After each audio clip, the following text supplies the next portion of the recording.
Good evening, Venerable. Thank you. Good evening, everybody. Happy to see you all. We are so happy to see you, and happy Easter to you, though it's not a Buddhist. Very happy Easter. I didn't know. Good. Okay.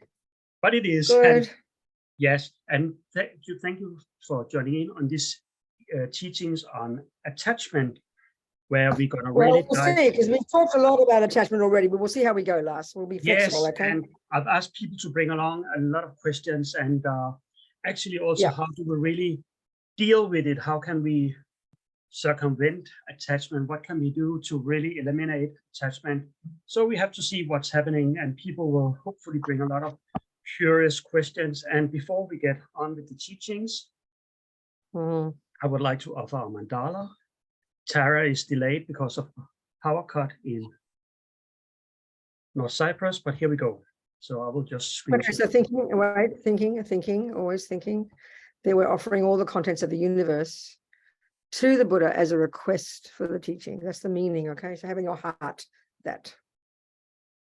Sashi perti juching meto tramri rablingi nihide gyan padi sangye shindu nekte uwagi rukunanda shingla chepakshu jetsu lama dam pakiena keche ki kala Kien se che trin trin, dita sampe de che sin mala, sakye tu ki japa, lap tu so, idam gururatna mandala kamya sayami.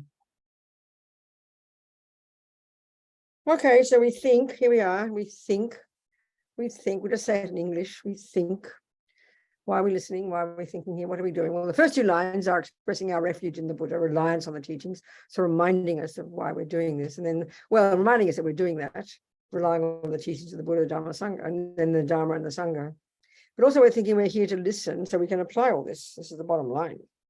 Choose to apply these tools to help us develop, to stop suffering and start getting a bit of happiness, a bit of joy, a bit of fulfillment, a bit of contentment, leading to Buddhahood. That's it. That's enough. I don't want to say more prayers. That's enough. I just said it. In our hearts, we say those words. And remember, imagine we said it 3 times. 3 times is very interesting, isn't it? How they say it 3 times. Gets inside your noggin. Can't help it. Okay, dearest people, listen. Tell me, first of all, tell me, Lars, how many more talks we've got on this round? 1. With this attachment, we've got 2 more rounds. Then next month, We're supposed to be talking about in the next 2. And the next 2 will be on emptiness in next month. And then the last will be on the 8 verses of mind training. And that's it. So why did we say the 8 verses? I thought the whole thing was on the 4 Noble Truths. No. We just ended that, the 4 Noble Truths, and then we carried on with attachment, going on to emptiness. You mean we finished the 4 Noble Truths? The what? Did we? We finished the 4 Noble Truths, didn't yes, we actually did. And just gonna dive more into attachment and how we can really get along and, well, get rid of attachment. So, so that's actually the plan. Okay. Yes. Looking for some words of wisdom about what can we possibly do against that attachment. But then, since we know all the teachings by now, so why do we still cling on to it? And listening, learning. Okay.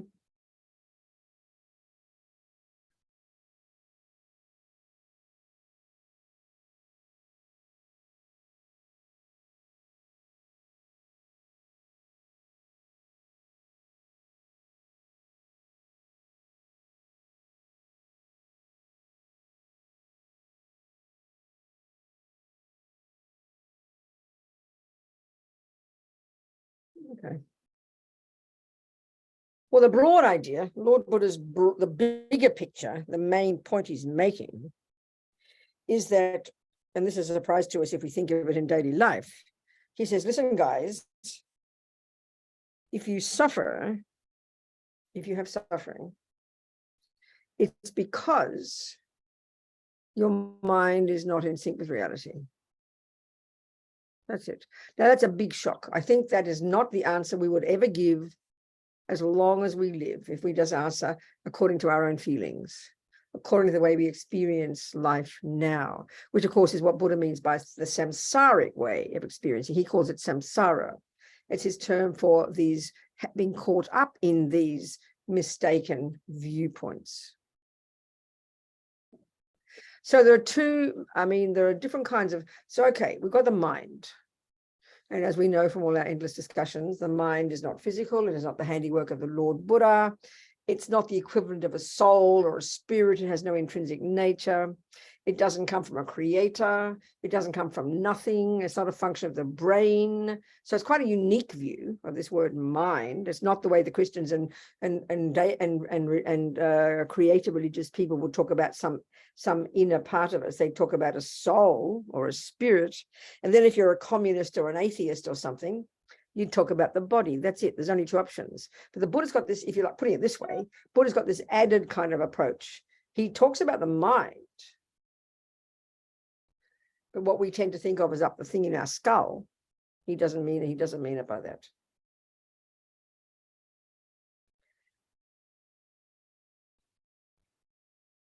So this mind of ours, this consciousness of ours, what is it? What is it? You know, what is it? Well, it's that part of us that cognizes things. Sure, at a grosser level, it depends upon a decent working brain. That's pretty clear. But it's not itself the brain. This is the crucial point. It's not itself the brain. And anyway, that's just the grosser level. So this mind of ours, there's the definition. You know, if you want to know what something is, you need to define it. What's that, mummy? And she'll say, well, that's a thermos. Well, what's a thermos? And she'll give you the definition. We've got to be clear what you're talking about. So the definition of the mind is really interesting. And Lama Yeshe, this is very much talked about in the Mahamudra teachings. You know, Lama Yeshe in his book on Mahamudra, how to realize emptiness of the mind. We have to learn to understand the nature of our mind. So this is really kind of moving on into next week as well, and this week. So, you know, like there's the conventional nature of our mind, the conventional nature, that's the definition. So what is it? The first part of a definition tells you its conventional characteristics. So here, if the thermos, as far as the thermos is concerned, the first part of the definition would be, well, darling girl, you know, you're asking mummy, what's a thermos? And she'll give you the first part of the definition, and that is, well, you see, it's that flat-bottomed metal container, something like that, she'll say, you know, this round, flat-bottomed thing. And you can see that. You've got eyes, you can recognize those words. But you don't know what, and this is a really important point, especially when it comes to realizing emptiness. This is really vital. You've got to know what it does. What is it? What does it do, mummy? Or you could say, what is it? What does it? What you'd say, I could say, what is it? What is it? In its nature, what is it? What is it? What is it? You could say, what does it mean? What does it, and that means, what does it do? What is its function? What is its job? Now, this is conventional reality. And in order to get to emptiness next week, we've got to understand conventional reality. So this is a good starting point. So right now, the Buddha is telling us, in far as the mind is concerned, with all these neurotic states of mind, which are the source of our suffering. So we're not even in touch with conventional reality. Forget ultimate reality, so-called emptiness. Forget that. We're not even in touch with how things exist conventionally. I mean, we're in la-la land double times.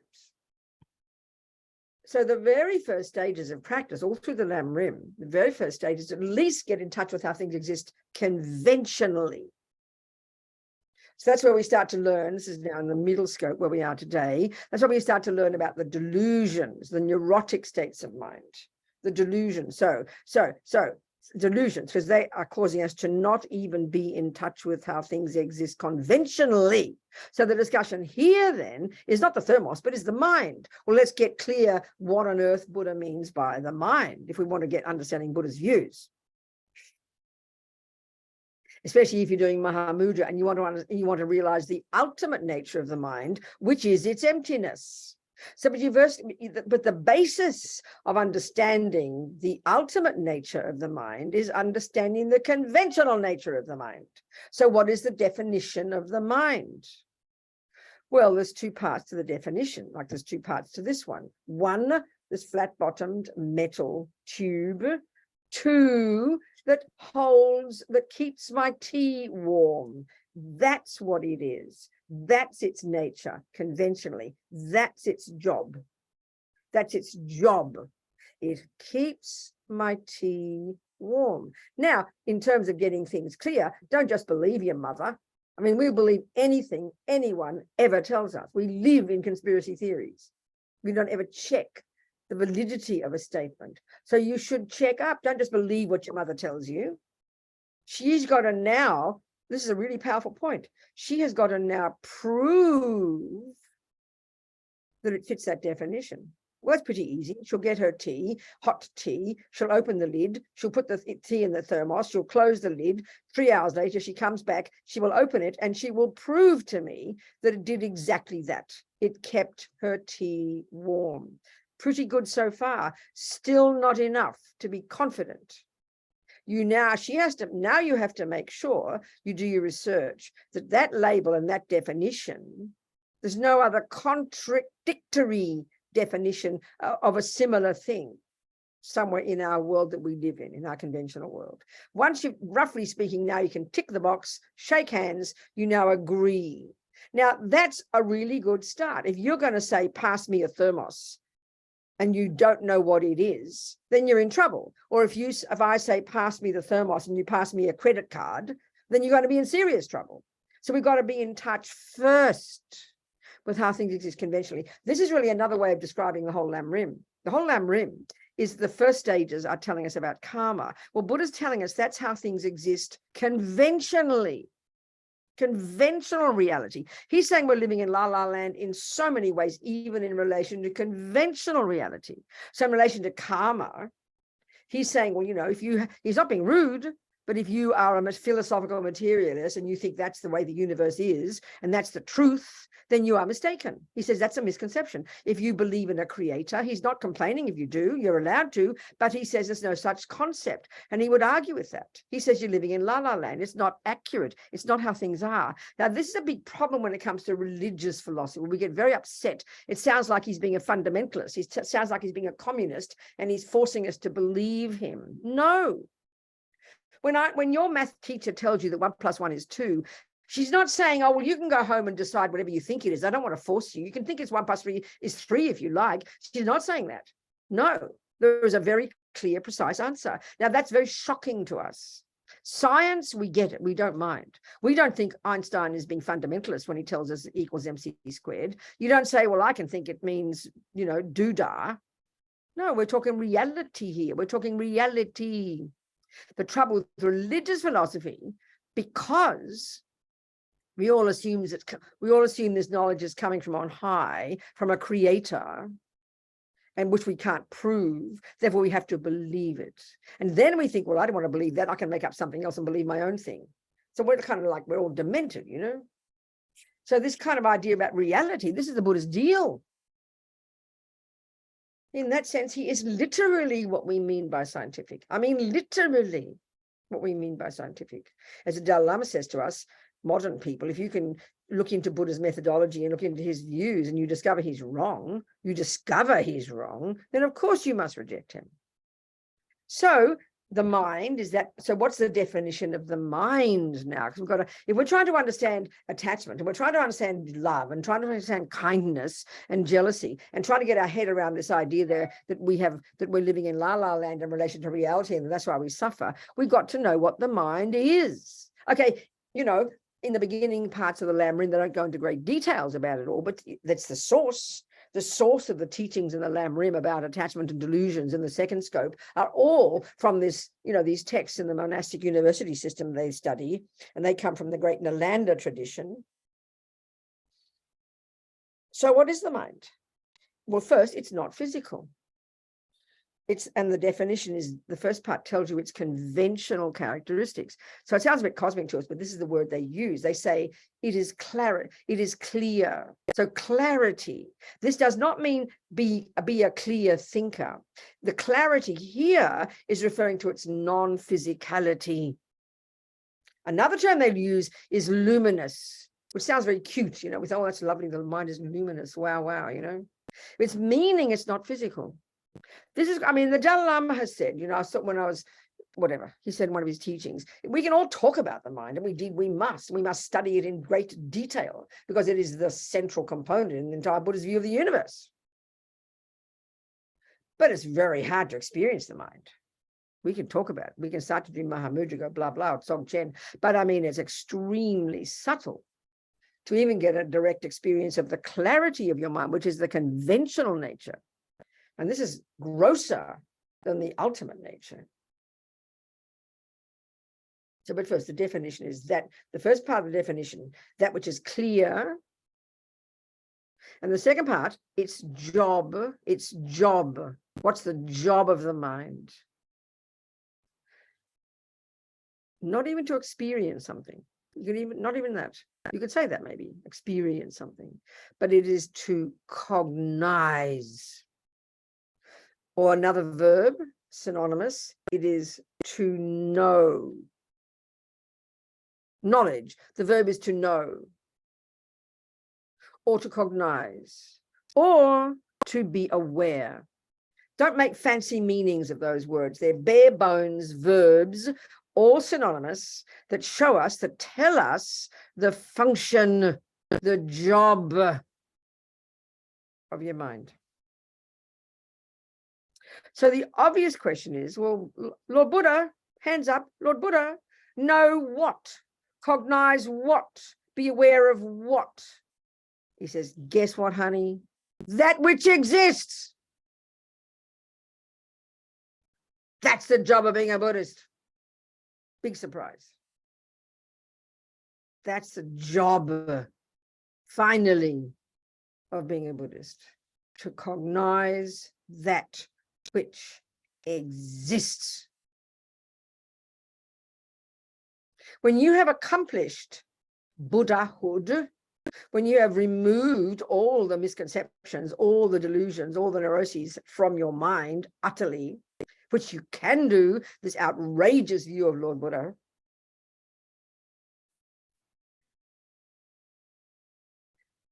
and you have enhanced it with the outrageous bodhicitta, and you're now a Buddha, you have the first of three qualities of a Buddha, and that is literally omniscience, these fancy Greek words. It's the wisdom that sees that which exists without mistake. Omniscience is the natural potential of all minds. Which is a big shock, of course, if you're a Christian or a Muslim, because that sounds like you're saying you're God, which is why it sounds so shocking. But this is Buddha's point, that every consciousness, every mind has this potential. It's the potential of every living being, by necessarily, which is why it's so encouraging.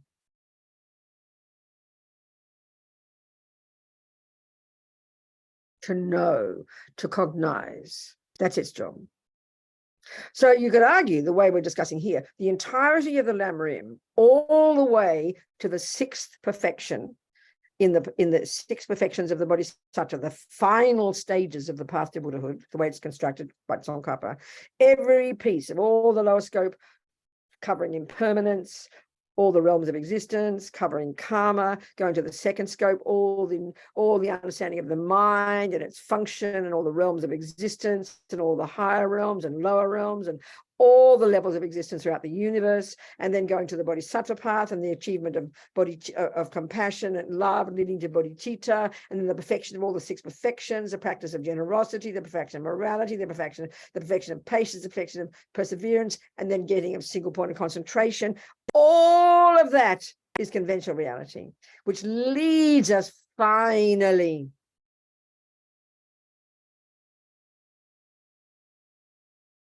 to see ultimate reality.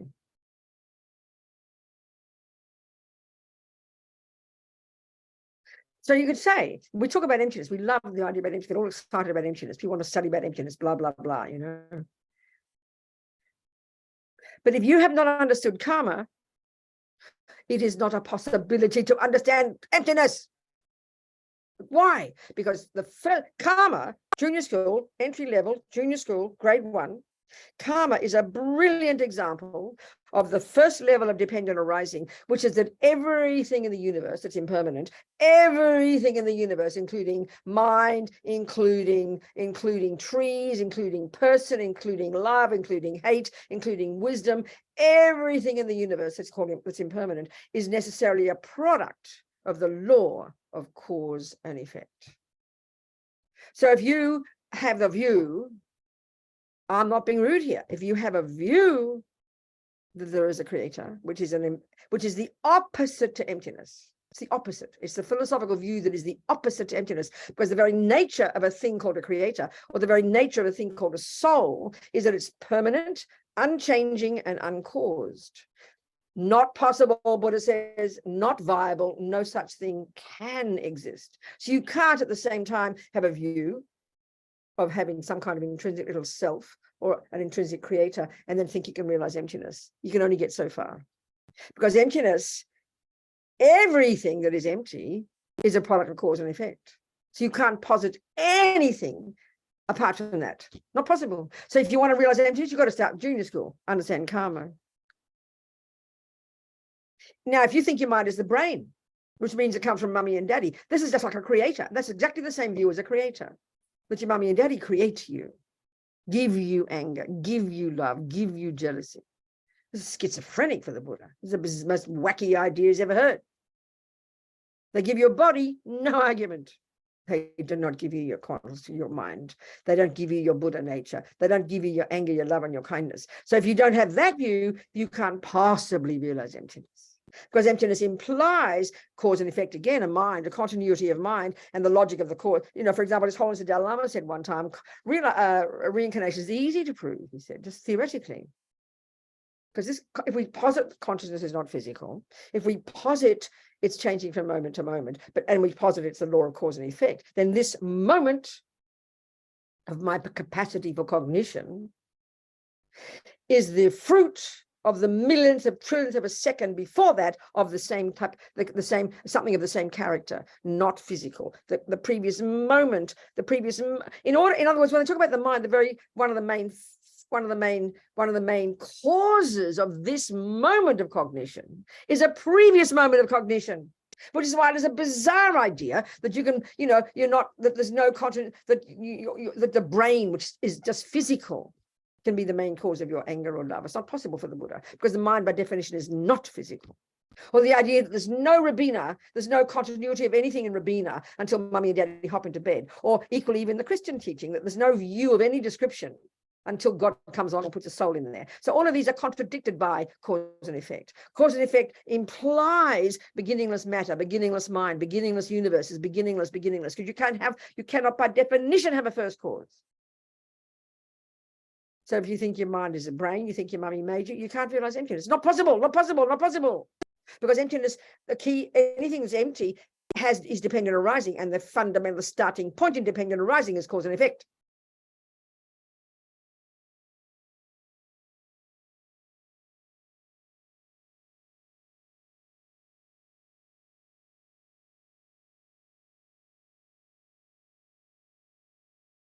Sure, we can listen to emptiness and get all excited and think about it. Absolutely, no harm. We must do that.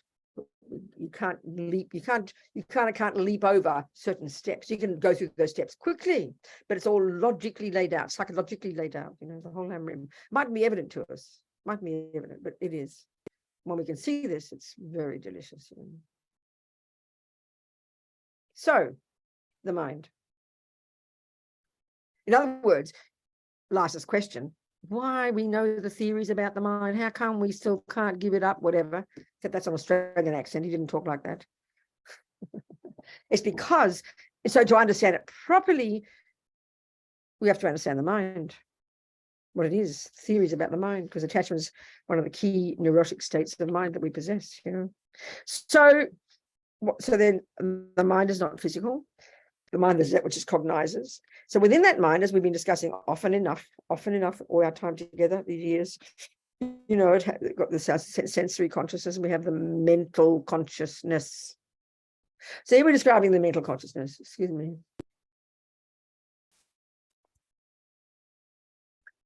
Here we're describing the mental consciousness. Get these words clear. We have got sensory consciousness and we have mental consciousness. Now, I do this little example many times, but I'll do it again here. One day the penny drops, you know. Sensory consciousness.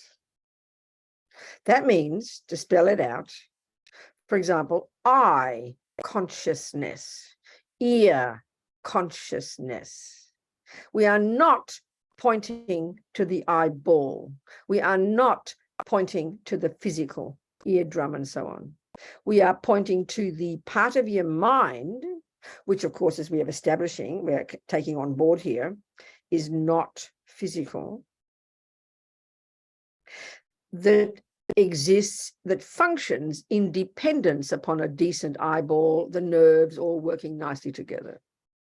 The combination of an eyeball and the other physical bits and pieces, and indeed in the Buddhist model, there's a subtle physical energy there called a sense base or something. And the combination of that and the eye consciousness coming together, and then the object of eye consciousness being out there, they all come together, and then you have a moment of cognition of eye consciousness.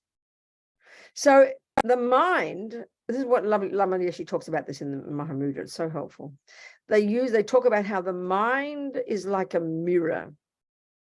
This is very powerful. This helps us understand emptiness. The mind is like a mirror. It's very surprising to us. We don't think of it like that. Your mind, your cognition, your capacity for cognition is like a mirror. So necessarily, a mirror reflects something, isn't it? Or in other words, it has an object. This word is very crucial to understand in Buddhist psychology, Buddhist philosophy.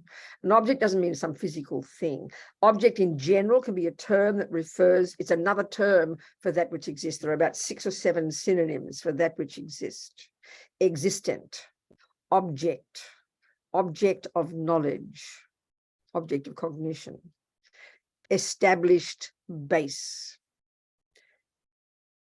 Must be more, can't think. They're all synonyms for that which exists. So another way to talk about an object in the same sense that something that exists, mind, which is subject, the mirror, necessarily comes along with an object. It has to have a thing that it cognizes. No matter at a grossest level of mind, negative state of mind, sensory consciousness, subtle consciousness, very subtle consciousness, always there is an object, something it cognizes. So when you've got very subtle mind and you've experienced emptiness, they talk about how mind mixes with the object like water with water. They become one. They say like that when your mind is advanced. So the mind is a mirror and it's constantly cognizing every millisecond, your mind, 24 hours a day, no matter gross, subtle, sleep, wake, the mind is always cognizing something.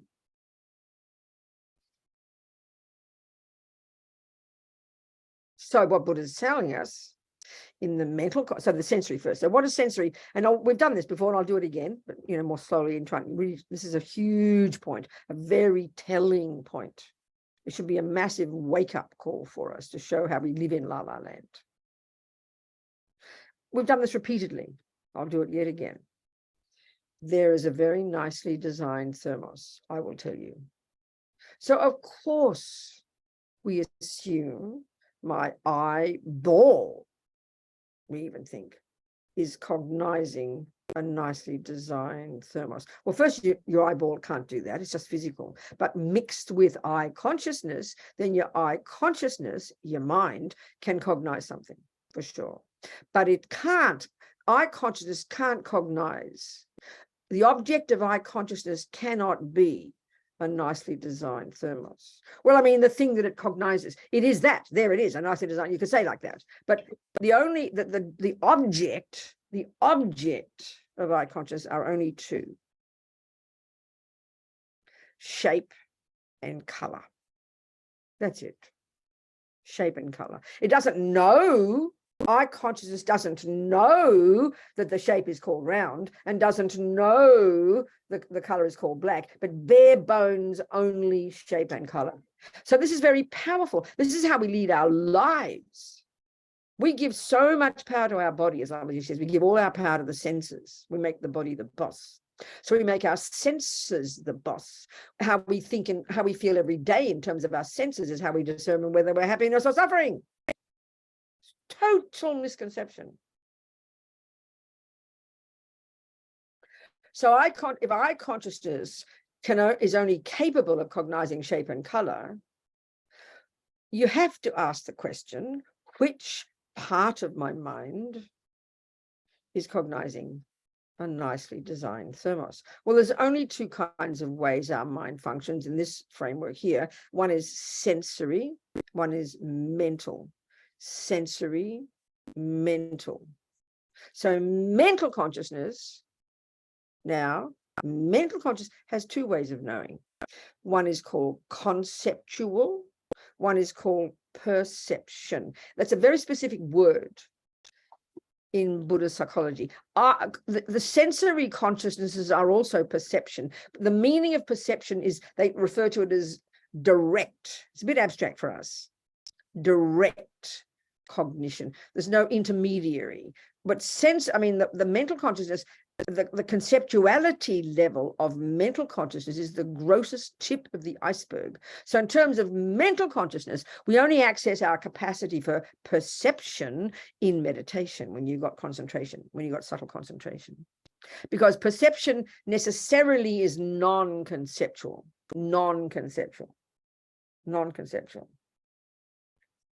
So senses are non-conceptual.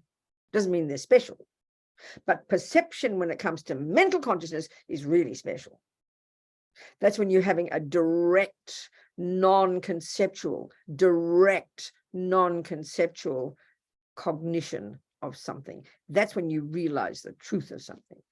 So we live at the level of conceptuality. That's all we know. That's all we posit as existing in our culture, in our neuroscience, pretty much. But it's the tip of the iceberg of our capacity for cognition. But we've got to start somewhere, which is the level of conceptuality. Now, this is always gradually getting to attachment. As we all know from our countless discussions, mental consciousness. So, okay, to finish my little thing, which you've heard many times before, the moment eye consciousness goes here and cognizes the shape and color, then in a millionth of a second, quicker than Google, and it's a fact, my mental consciousness is accessed. And as Lama Zopa says, that's where the workshop is. And this is the point that's fascinating about mental consciousness. Not only is there the process called creating karma, which means every millisecond that we think and do and say something, that's the process that is the very creation of the person we become moment by moment. The dropping of the seeds into the mind, the ripening of those seeds as happiness and suffering, and so on and so forth. Very dynamic, the process of karma. But there's a bare bones way mind works as well, which is called memory. And the Buddhist view is, and this is kind of mind-blowing, there's nothing, and taking the view that our mind goes back and back to countless past lives, there's nothing we have ever seen, heard, tasted, touched, smelt, thought of that goes astray. Everything since beginningless time is kept in our mind as memories. It goes straight into our memory bank, not the physical, mental. That's why eventually, as you really progress in meditation, you can start to have clairvoyance. How come you can remember the past, remember much past, not just, a moment of it. That's all we do now. We don't remember 99% of today. The more and more we get, the mind is clear, we get rid of delusions, the more subtle our mind gets, the more we can access our own memory and see the past. And then eventually, because your mind is more subtle, you can cognize the minds of others, because the subtler your mind gets, the more refined your mind, beyond conceptuality. It can cognize more subtle phenomena like the past, the future, the minds of others, etc. It's just how it is. Mind has the capacity to cognize that which exists.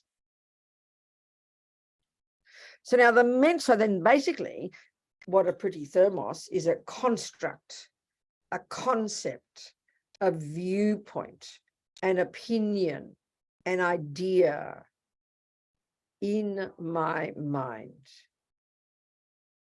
about that shape and color. So this is how we live our lives. So it seems to me it's a miracle that we're not completely all insane, because we're all walking around every millisecond having an opinion about something.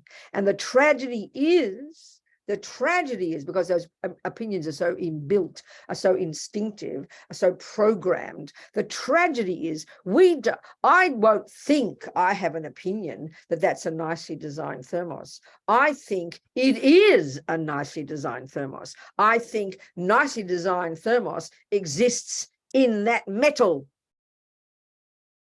And I'm just the innocent observer of it. That's the tragedy of samsara.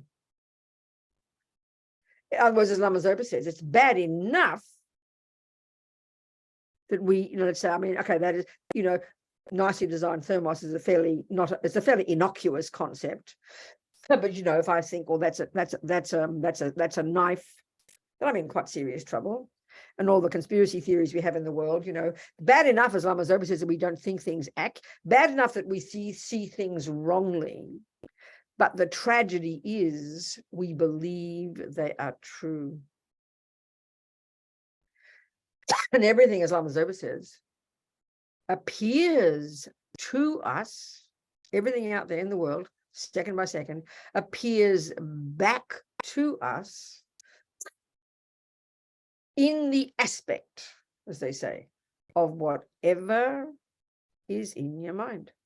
So what's in your mind is from your past karma, or as Lama Zopa says, everything appears to it's a karmic appearance. So if you have strong tendency to like sex with, girls, let's say, girl shapes, let's say, strong karma from the past, and every single person you see, it'll be a karmic appearance like crazy, popping all over the place, girls everywhere, and all the excitement and all the extreme version and the views. So everybody's walking around with our own karmic appearances based on our past actions and based on our present delusions and present virtues. Is how we see the world. But we don't think, as Lama Zopa says, we don't think that our mind plays any role at all. We just think the world is doing it to us. Or there's that divine girl out there. Of course, I've got sexy feelings. It's all her fault. Of course, that cake's out there. It's not my fault. Look at the cake making me eat it. Look at that mean, ugly person over there making me angry. Of course, I'm angry. We are like total. This is literally the view of the opposite to emptiness. We have a view of me being an intrinsic me, made by an intrinsic mummy, an intrinsic daddy, an intrinsic creator, as made in a particular way, shape and form, and I had nothing to do with it. No one consulted me when they made me. I'm just plonked on this planet, and the wicked world appears to me this way and that, and I have no choice about it. That's how we live our lives, like frozen in space, stuck as victims. This is because of ego grasping, the root delusion.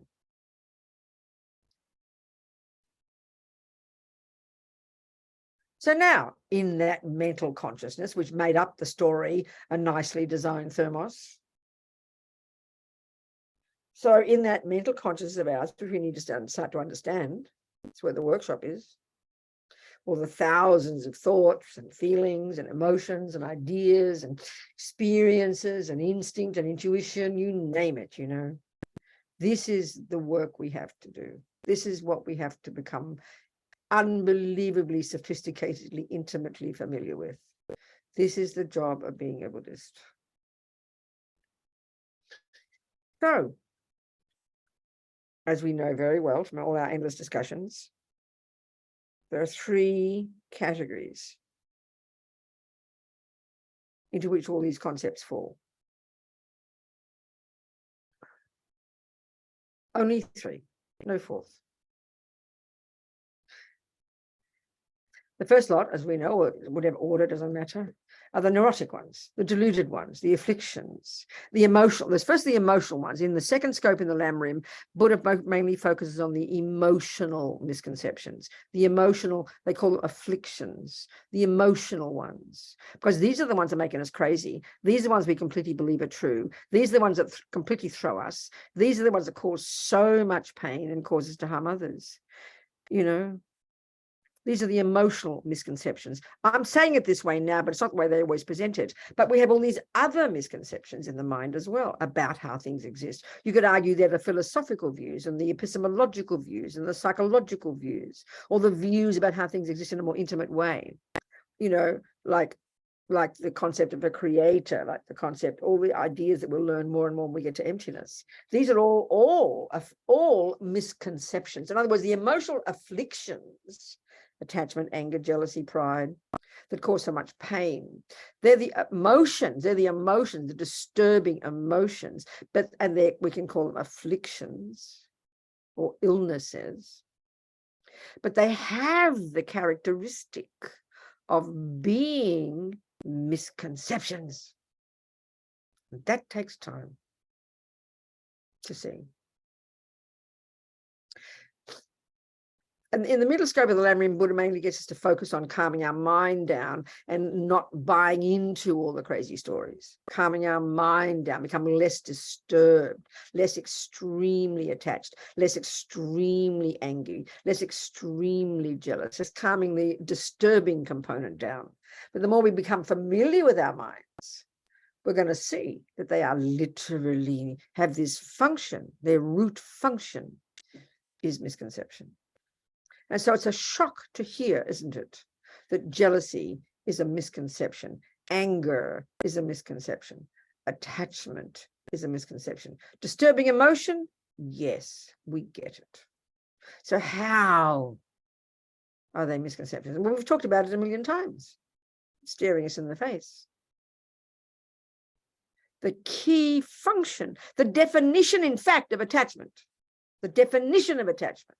is one, a conceptual state of mind, and two, what's its function? It exaggerates the deliciousness of the thing that you're attached to. It's so simple. So if I'm in love with Fred, attachment is running rampant in my mind, dominating my mind, then Fred will look totally divine to me. We know this, but we don't think of it like this, you know. So attachment has it's multifaceted, like I say. It's an energy of, it comes from an energy of dissatisfaction. It comes from emotional hunger. It causes hankering and hungry and needy and craving and wanting and desperate and possessing and exaggerating and all of that. But it's bare bones function in the depth of our mind, beneath all the emotion, is this conceptual story that exaggerates the deliciousness of the object, and all the other junk comes from this.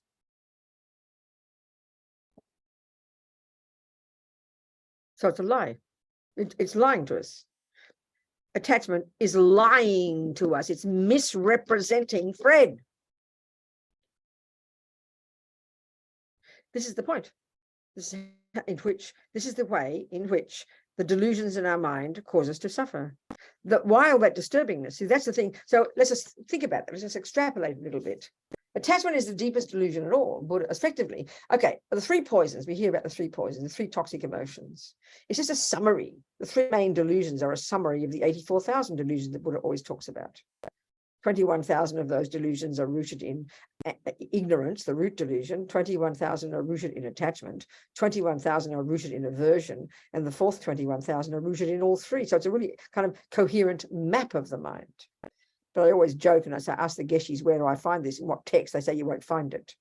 There must be somewhere back in the days of the Buddha where he wrote down the 84,000. I don't know. Anyway, these three poisons are the summary of all the 84,000, which is a pretty tasty concept. A kind of coherent map.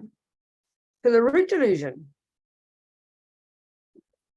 we know is called, we can say colloquially, it's ego grasping. The root delusion, the mother of one, such that when that's uprooted by realizing emptiness, you've quit samsara, you know, you're out of samsara. And you've got more work to do, but you can't go back after that. You haven't quit, well, samsara, yeah, that's right. You're a superior being from the second. You're an Arya being, superior being from the second of your first non-conceptual direct perception of emptiness in your single-pointed concentrated mind.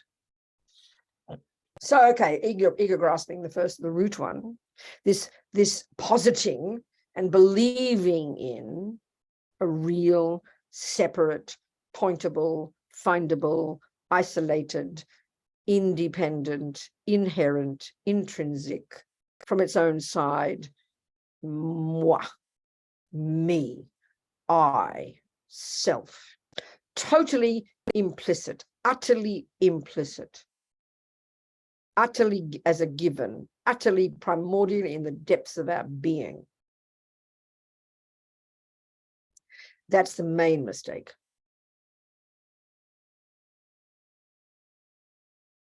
That's uprooted by realizing emptiness. And all this conventional reality leads us to that, you know. So then it gives rise to the main voice of attachment, which is why effectively in the Four Noble Truths, Lord Buddha tells us that attachment is the main source of our suffering in day-to-day life. Attachment. So it's pretty huge. And then, of course, as we've talked often enough, the third of these three is called aversion or anger. So basically, they're concepts in the mind. But it's almost impossible for us from habit. It's impossible for us to identify them as concepts because all we notice is the huge emotional drama. You know, all we notice is the huge emotional drama. In other words, when the body is involved. When our body feels something, then we notice something's going on in our mind. This shows how gross we are. And this is why in our culture, I'm afraid to say, it's just way, way, way too late. We wait till the body is, until you're having emotional breakdown before you do something about it. So when we can understand the body as the grosser level, we can begin to become aware of the body. That's one of Lord Buddha's approaches. You learn to begin to be aware of what's going on in the body as an indicator of what's going on in the mind. What goes on in the body is an indicator of what's going on in the mind. You know? So in the first category of these three categories in the conceptual level, you know, there are the deluded, ridiculous, neurotic, upper garden path ridiculous states of mind that are emotionally disturbing. One characteristic, and why this is the part that's hard to see, because they are misconceptions.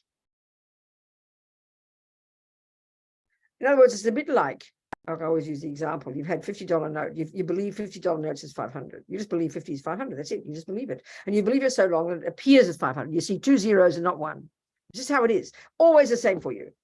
And so every time, because you're so addicted to this and you believe it, it appears to you this way, then you go off, and so what happens? Naturally, because you think you've got $50, you've got $500, then you have, you know, this attachment, it gets all excited and you anticipate and you hunger after and anticipate getting what you think this is. That's what attachment does. So the attachment for the chocolate cake is over-exaggerating the status of the chocolate cake. It's embellishing the chocolate cake. And this is going to ask why, is because inside us is a lack. Attachment is the symptom of a lacking person, a half a person with no sense of a valid I at all. We're like walking around like a half a person, a quarter of a person, a tenth of a person. The more attachment we have, the more hopeless we feel, the more useless we feel, the more like we're not even a real person. This is the suffering of samsara.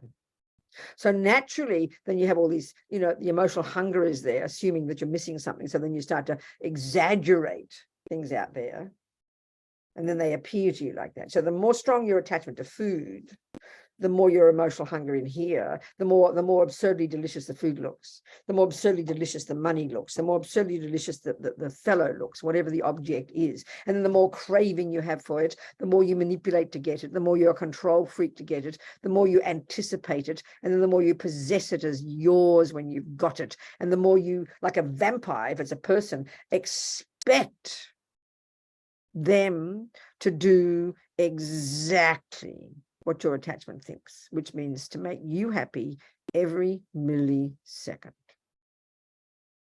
That's attachment, roughly speaking, gross level.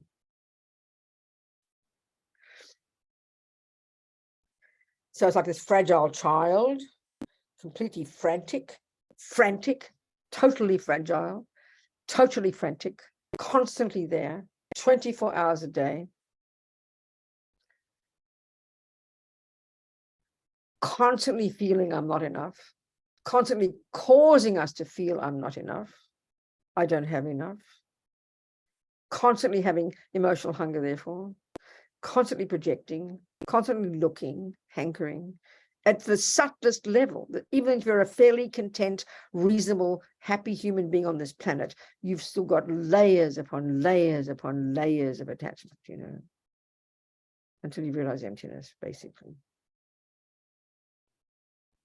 And its main job is to lie at every level of the way. It's a liar. And then it misrepresents, that's what it does. It misrepresents the objects out there.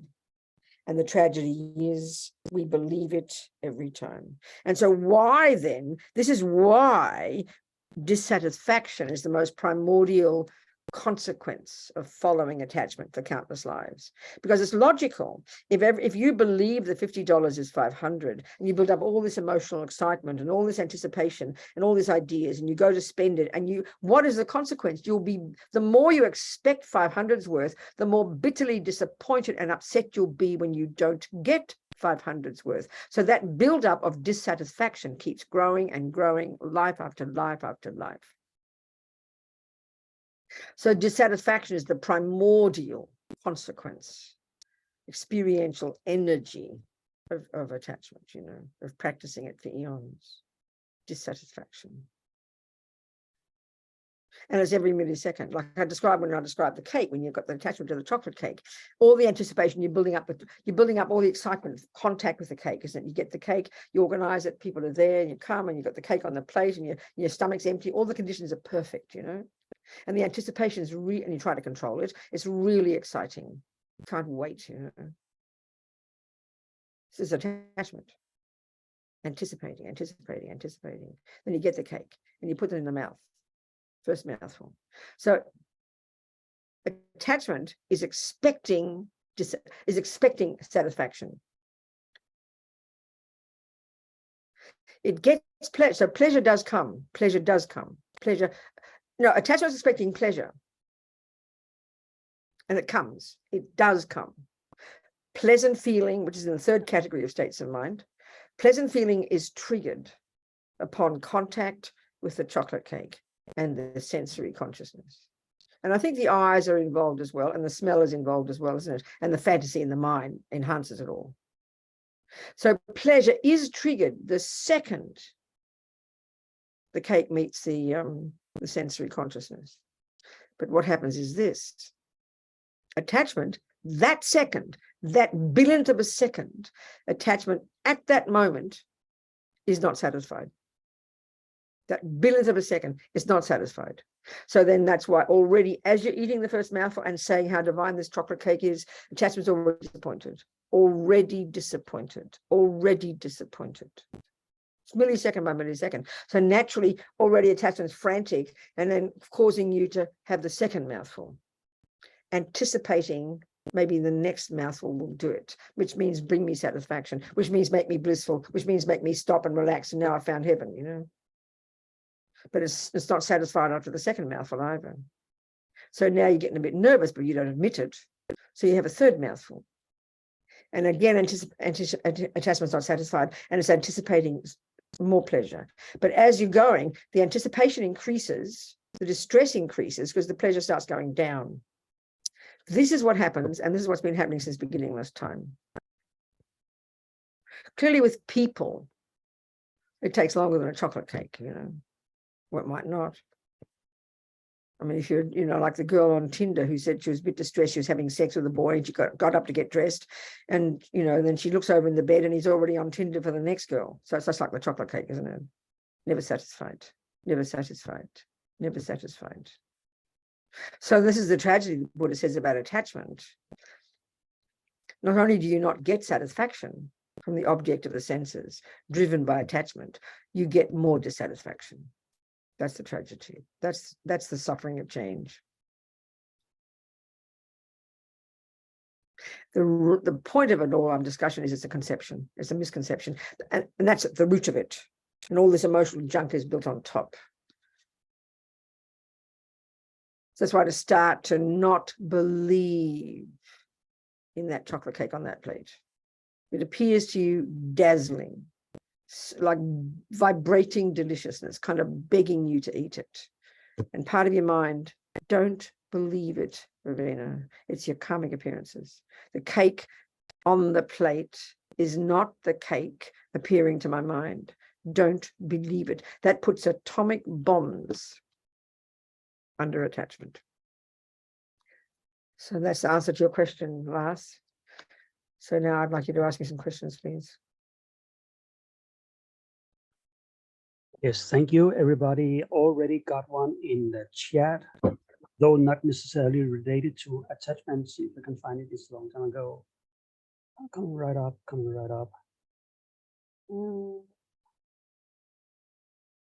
Wait, how can Buddha be described as all powerful if she can't directly take on sentient beings' negative karma for them? The question is false because you have a misconception of what powerful means, is the answer. Because it's, you see, that's a type of power. You're assuming powerful means not a dependent arising. So a simple example. Let's say it's possible to become the best kind of like herbalist on the planet. It's possible. You have enough knowledge about every herb on the planet. You can be the most brilliant herbalist on the planet.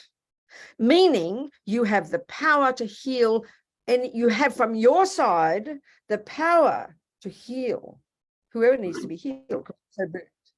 That's what power from your side. You've got the power of being a brilliant herbalist. But when I meet you, because you're English and I don't like English people, then your hands are tied. You can't help me one fraction, because your power to help me is a dependent arising, dependent upon my having karma with you, wanting to be healed by you, and so on and so forth.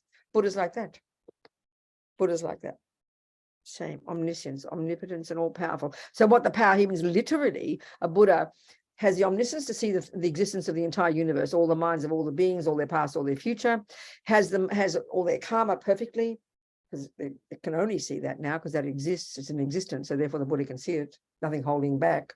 Second, there's compassion for every single one of those beings as if they were oneself, wanting only to benefit them. And third, the power to be of benefit to them, insofar as you can manifest your mind in billions of forms throughout billions of universes for billions of eons for the sake of billions of sentient beings unceasingly. That's how you describe that power.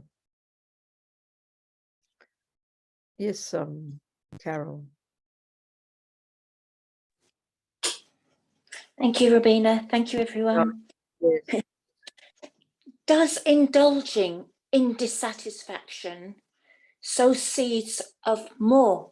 How does it, what kind of seeds ripen from the karma of constant dissatisfaction? Well, that's what attachment is. Attachment, dissatisfaction means I don't have enough. I am not enough. So therefore, you keep trying to find something, or you keep trying to do something to make it happen. That's the continuing of attachment. Yeah. Every second, wanting another cake, another this, another that. I'll move my leg now. Now I'll stand up. Now I'll sit down. Now I'll go to sleep. Now I'll wake up. Now I'll do this. Now I'll do that. Because every millisecond, you get something like a pleasant sun, and you go outside. Oh, that's so lovely. And then eventually it gets horrible, so you have to come inside again. Or you lie down, and then you get bored. You have to stand up. You go to sleep because you get tired, and you stand up because you're awake. You're never endingly. We're always moving, constantly changing. Look, and that's attachment driving us non-stop, unceasingly for the next thing, constantly the next thing, the next thing, the next thing, the next thing. That's what attachment. But, always. Hang on. You said on the 2nd of March, or did I did that, yeah. Oh, what did you say? Yeah, it's the virtuous feelings. I've lost my notes. Virtue comes, virtue's reward is a good feeling. But how does that, is the good feeling that comes from virtue a virtuous feeling? Yes, it's not a virtuous feeling, but it's a more, it's not contaminated. When good feeling is triggered by following attachment, it doesn't last because you greedily grasp at the next piece of cake. So you kind of tip it down the toilet. But the feeling of the happy feelings that come from virtue are less contaminated, and it brings more satisfaction. Thank you. Thank you. That makes sense, doesn't it? It makes sense, doesn't it? Lovely. So in other words, it is pleasure that is triggered by getting the cake, but because it's driven by attachment, you instantly want another piece of cake. You can't just even hold that moment of pleasure. Whereas pleasure, when it's coming from interdependence and being kind and loving, it's a more spacious, you can argue that, then it's got more space to grow in the mind, more fulfillment, more sense of satisfaction. Yeah. You understand? I do. Thank you so much. Yeah. Good. Thank you. Good, Carol. Very good point. Yes, people. Because you see, good feeling in its nature, like we've been talking, Carol, is in the third category of states of mind. This is an odd concept. We've got to get used to the Buddha's way of talking. Feeling is not the equivalent of kind of emotion. There's either pleasant feeling, unpleasant feeling, or neutral feeling. Let's forget the neutral. So pleasant feelings are what we mean by happiness and what we're wanting all the time. And we do get them when we get the cake, but the attachment is so vehement, it's not satisfied, so you have to get the cake again. And then by the time, and also because it doesn't last, this is what you can see, the more you eat cake, the good feelings go down, and eventually they become ugly feelings, you want to vomit. Whereas if you've been kind to others, the happy feelings that come don't diminish, they can't become less. Do you understand my point? Yep. Okay. So it's good. Yes. Yeah. Yes. Good. Yes, Terry. Oh, hello, Venerable. Hello, darling. Okay, how to defeat the impulse in the brain when there's an action, just like sexual acts that you're used to do repeatedly, and it's for an addiction and it's a desire, and it used to be like a commandment, and you need to overcome the impulse in the brain to not to do that, not on your own and not with anybody else, and it's quite strong. Well, this is the point. I mean, the Buddha would first of all say it's not in your brain, it's in your mind, but that's okay.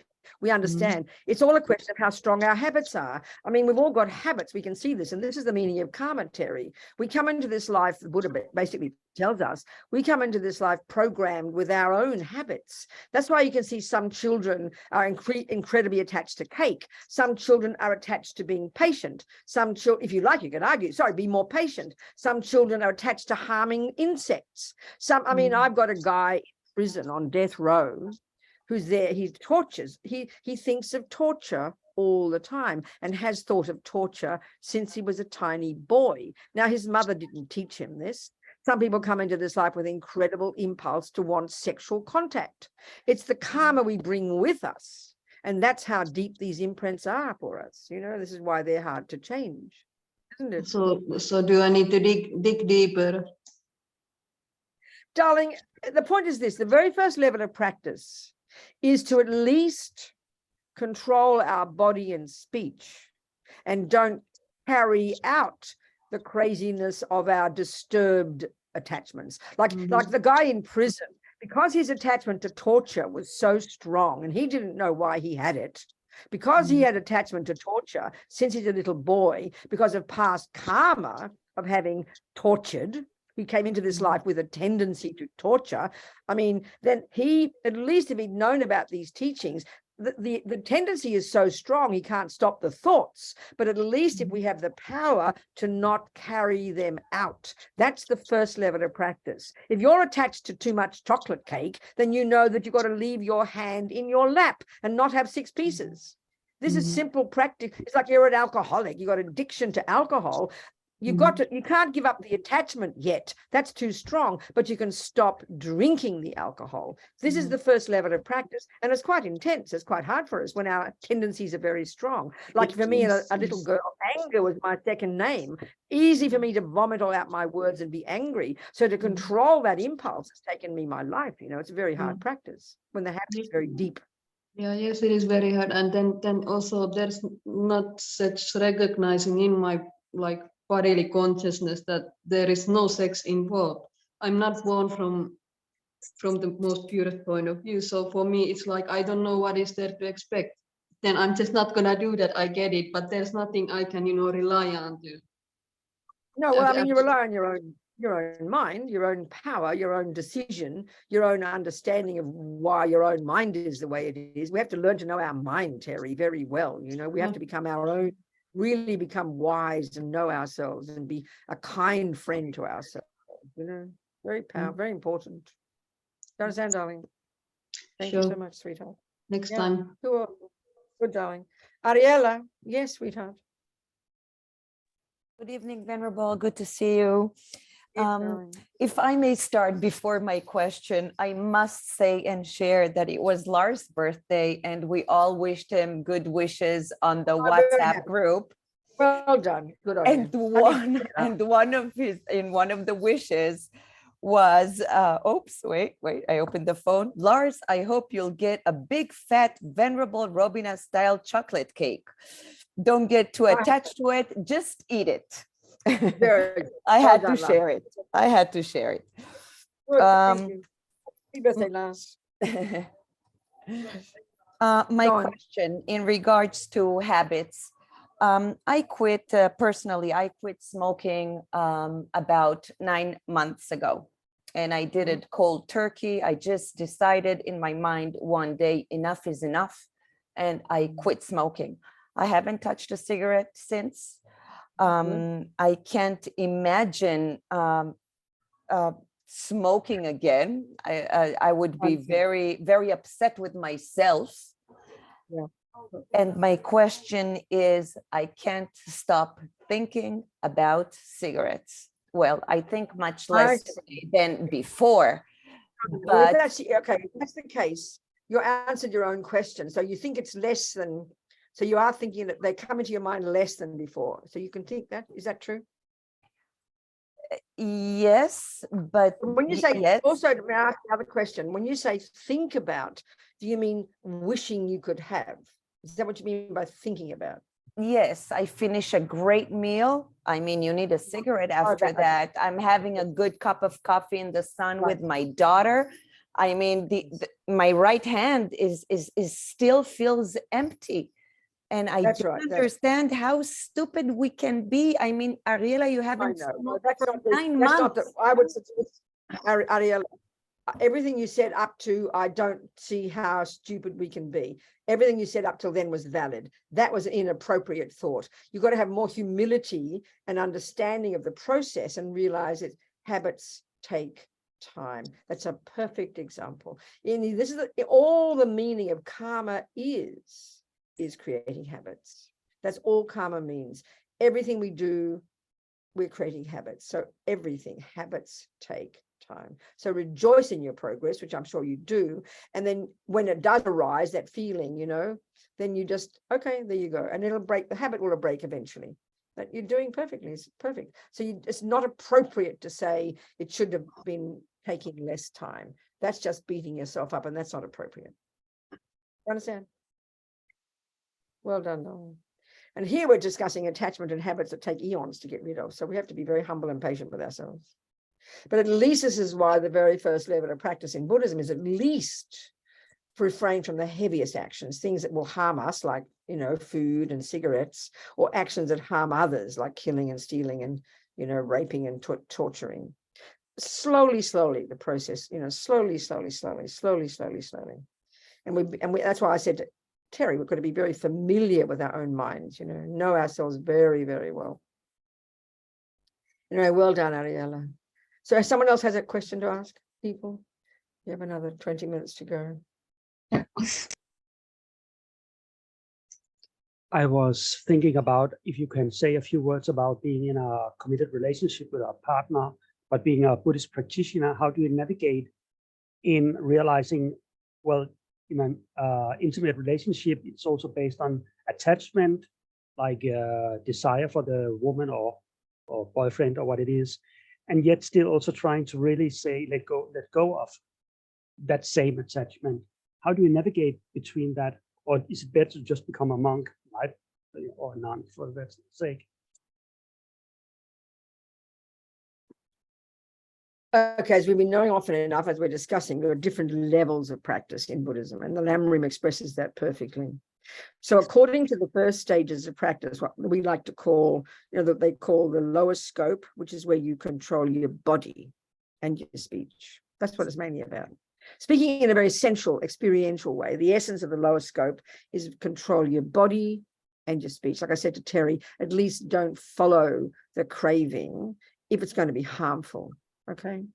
So then the next level, when you get to the middle scope, you start to then get more deeply into your mind, and you're doing what we're doing here. We're unpacking and unraveling and understanding attachment, how it functions, how it exaggerates, how it distorts, how it comes from emotional hunger. Do you understand? Last. So that's all part of the process. Now, according to this level of practice, you've got to understand this, you see. There's no discussion in these levels of practice about being compassionate, about being kind, about being loving, about doing something for the sake of another. That's in the Mahayana path. Okay? So according to the first level, which is the teachings we share with the Hinayana path, this is all to do with controlling our body, our speech, and our mind. So now, if you have a person has decided not to be a monk or a nun, not to be a monastic, which means to not have sexual contact, then you're living in these vows in the most classical way, and you're refraining from you have vows not to kill. All have those: not to steal, not to lie. And particular one that distinguishes lay people from the monk or nuns is to have no sexual contact. So that's the decision a person makes. And that's up to our personality. Now, another person might just have the karma to have a partner and then to have babies in a house, let's say. Then that's a decision based on your practice, based on a conscious decision you make,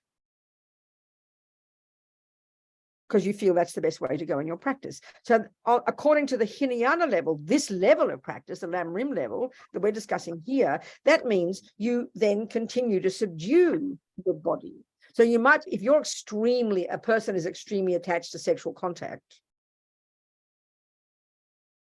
then you wouldn't follow that every single day. And of course, it depends on the person in the bed next to you, So you can even argue, if both of you are attached to having sexual contact, both of you, if you're trying to practice, you would harness that. You would maybe not do it every time you feel. Like, in other words, very well with food, just being civilized. You go to someone's house and they invite you and they haven't sat you down for dinner yet. You would just not be so rude as to go into the fridge and start stuffing yourself with food just because you're attached to food. You learn ordinary behavior. We control our behavior every day. It's just civilized among civilized people.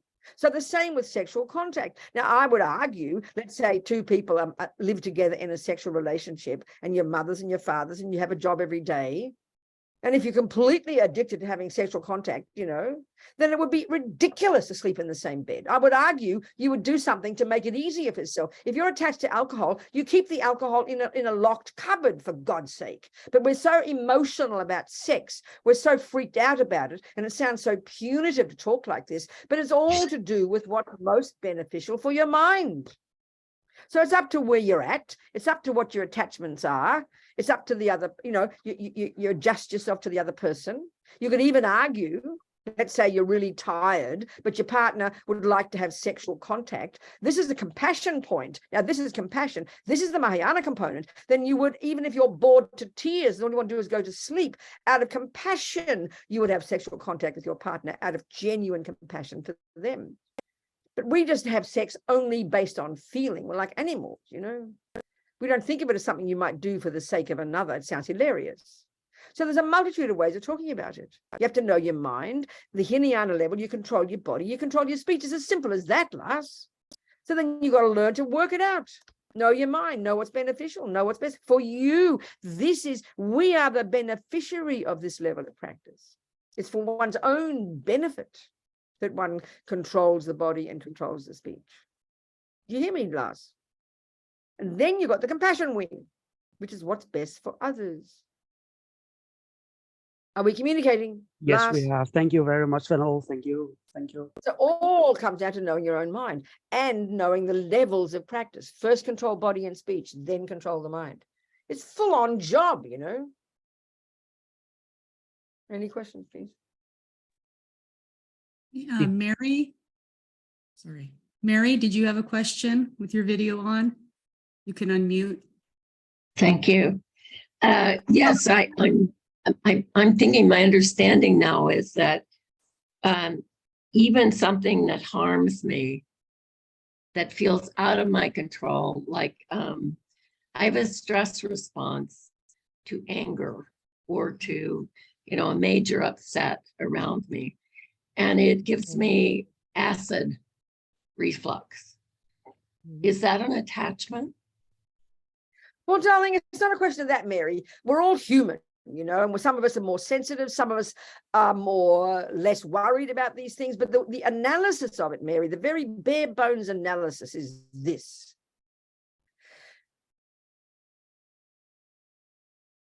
The more something out there, so you mean you're talking someone else's anger, not your own anger, causes the acid reflux? I think some of it may be mine that I'm not Oh, conscious no, I'm of. asking in general, though, if something outside general, happens. yes.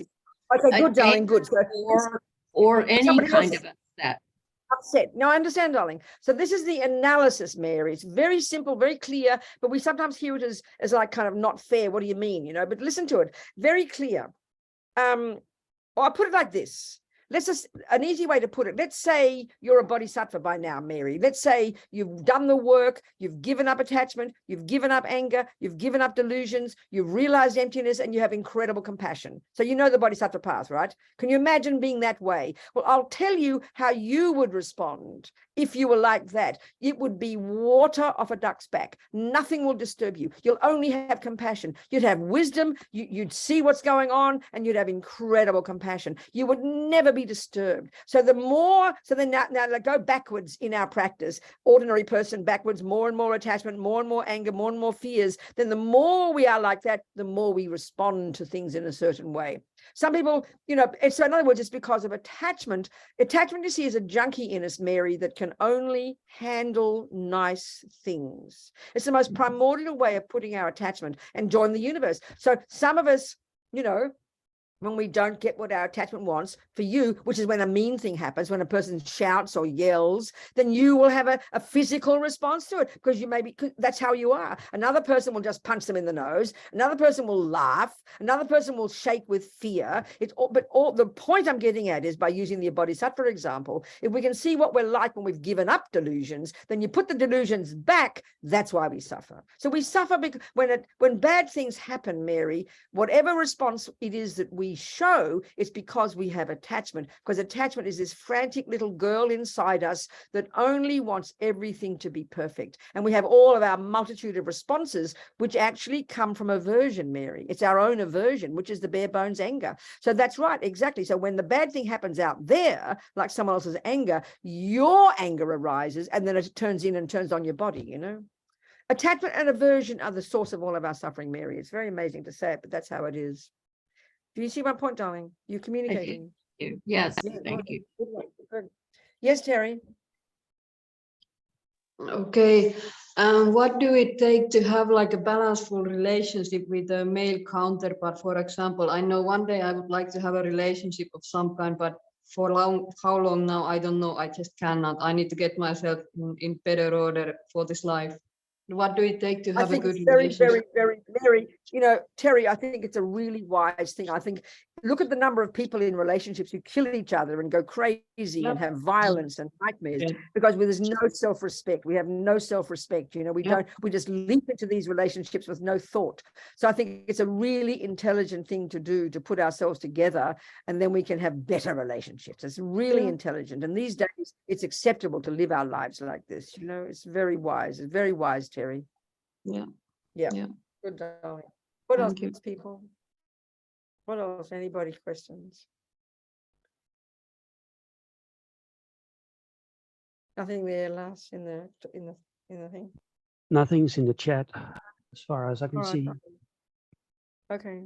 Well, I think we're moving to this bit of analysis of conventional reality and understanding the way the mind works is leading us very nicely to next week, where we'll go into learning to realize the ultimate reality. of all the things out there, you know, but we first have to get it clear conventionally. So, and you could argue this, that on the path, as you follow the path, as you lessen your crazy behavior, you live in vows, you don't kill, you don't sleep, you don't lie, you don't jump on every partner, you don't eat too much cake, you calm your energy down, and then you calm your mind down, which means you get less neurotic, less attached, less angry, less fearful. So naturally, even before proactively working on the compassion wing, you will already become more empathetic, more kind, more fulfilled, more content, more joyful. I mean, how marvelous. This is a method how to get happy, by practicing good ethics. Then what we're doing here, in one way of putting it, is getting in touch with conventional reality. Because you see, then you're moving, because attachment and anger and jealousy and the emotional afflictions are not in touch with reality. But as you lessen them and begin to activate your contentment and fulfillment and kindness and love, they are in touch with conventional reality. They are conventionally valid because they are all in sync with dependent arising. Until you realize emptiness, okay, let's say you've calmed the delusions down, calmed your behavior down, and you're more kind, you're more loving, you're more kind and more loving. You haven't realized emptiness yet. So still you're more in touch with reality because you're a sense of an interdependence between people and you're more loving and kind. That's brilliant. You're more happy. That's brilliant. Still though, because you haven't realized emptiness, this love and compassion, the self-existent I has self-existent love and compassion for self-existent you. As until you realize emptiness is still a sense of a separate self, but it's getting in the right direction. It's moving in the right direction. You're moving from delusions to virtues. Then you move from virtues to wisdom. It's very logical progression. Incremental, psychological progression. So we'll go there next week. All right, darling people. Few minutes early, but I'm going to stop now. All right. Thank Lars, you, okay? Thank you. That's fine. See you on April 20 again.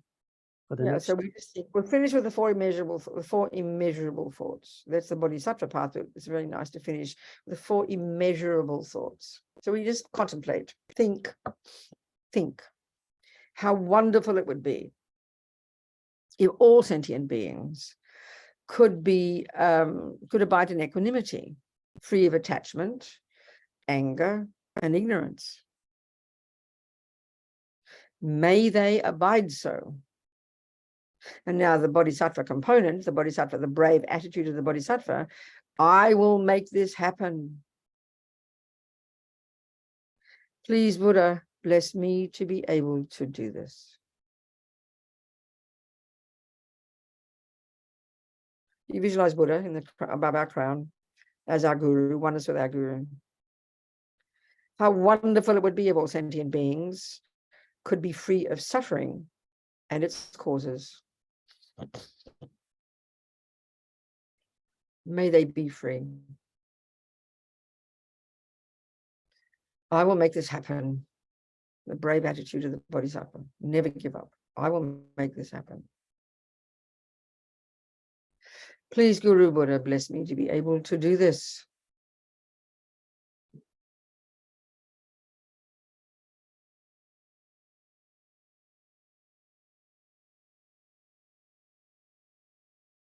How wonderful it will be if all sentient beings could have happiness and its causes. And Lama Zopa says they're always to think of, the happiness of enlightenment. May they have them. I will make this happen. Please, Guru Buddha, bless me to be able to do this.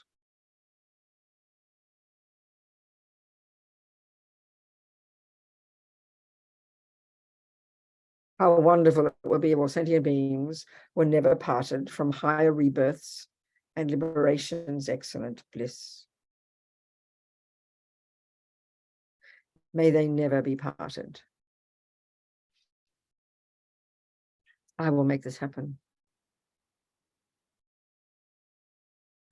Please, Guru Buddha, bless me to be able to do this.